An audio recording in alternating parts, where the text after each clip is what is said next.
as best I understand it, a lot of what the alt-right is about is it's a rejection of social justice. It's a reactionary movement to all of the social justice warrior stuff. Feminism, all of these sorts of things. And it starts from some grain of truth, like the blind men and the elephant. It's not that they're totally off, but it's not a very discerning group of people.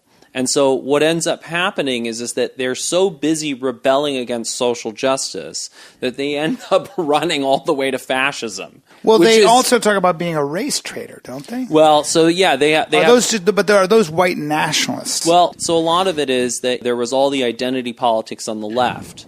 And so in reaction to that, you end up with white identity politics, which is essentially a white power movement. That's what they are. And, you know, the Richard B. Spencer, who's sort of, they call the leading intellectual, though, how you can be an intellectual and not have learned that asking are Jews people is not a productive thing to do. Right. Calls them Gollum and uses the German. I listen to that Lugenpresse. Yeah, I listen to the guy. And one must ask if they're even human at all. I've heard that before. I've heard that before over and over again. That's exactly what the Japanese did to the Chinese in Manchuria. Yep. That's what the Nazis did to the Jews in the 20th century. That's certainly what the Tsars did to the Jews in Russia.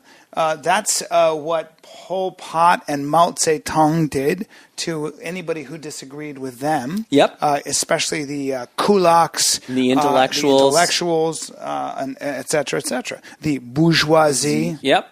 So the important thing to realize there is, again, like you could engage with all of their rationalizations, but the real question is what's going on with these people emotionally.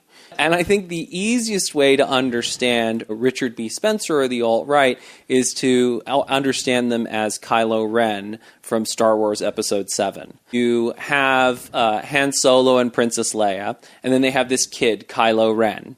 And Kylo Ren is just really angry at his parents for some reason, and so he rebels against the rebellion and joins the dark side. Clearly, J.J. Abrams, they were trying to make Kylo Ren scary, but within 20 minutes, the internet had figured out that he was just the most emo individual ever. And that's really what Richard B. Spencer is. You shouldn't be scared of Richard B. Spencer. You should tease Richard B. Spencer because Richard B. Spencer takes himself very seriously. He is kind of the poster child for Descartes' error.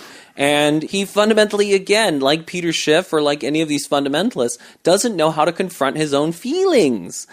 And, you know, if you can't confront your own feelings, if you can't engage in ijtihad, then you just engage in jihad. But it's like this blind, stupid jihad where you're not even fighting against the right things, and you're sort of like blindly, indiscriminately picking up things that are provocative. And when you work with tweens, as I do, you recognize this behavior. He's 12, and there are a lot of people who are 12. And to a certain extent, we're all 12. There's shit we're trying to solve that we've always been trying to solve. Well, no, we're not all 12. You have to work very hard to not be 12. Well, that's the point, yeah.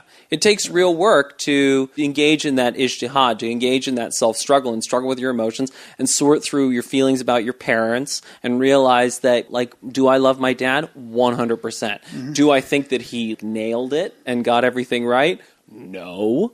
There are things he got right and things he got wrong, and same with my mom, and then you have to sort through and you have to be like, okay, what are the good things? What are the bad things? How do I improve so that you do a little better? And that's the nature of human progress. But fundamentalists don't do that. No.